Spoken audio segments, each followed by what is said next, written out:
That's beautiful. Mr. Prime Minister, welcome.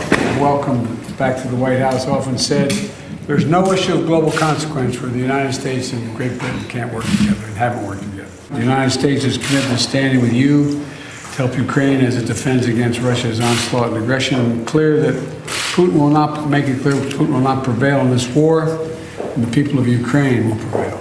Today, we'll discuss our work to secure a deal in the Middle East to release the remaining hostages that are being held by Hamas, bring an immediate ceasefire, increase the flow of humanitarian aid to Gaza.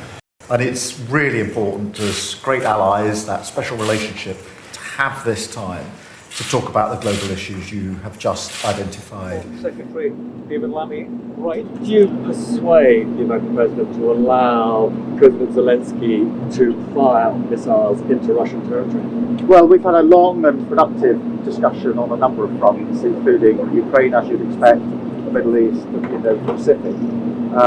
Talking strategically about tactical decisions. This isn't about a particular decision, and we'll obviously pick up again in Unger in just a few days' time with a wider group of individuals. But this was a really important invitation for the President to have this level of discussion about those critical issues.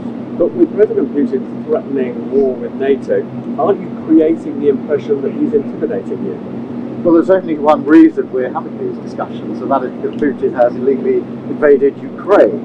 And the quickest way to resolve this, obviously, lies through what Putin actually does, because it's for him to end this. But we are having a discussion. We've stood with Ukraine. Ukraine has a right to self-defense.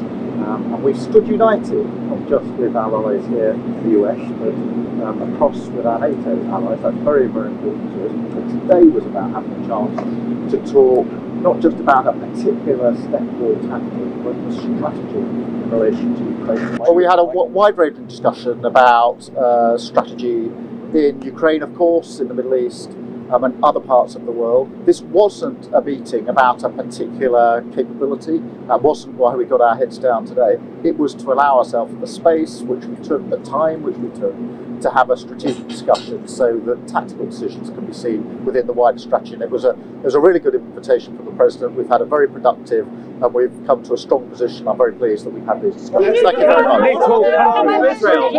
much.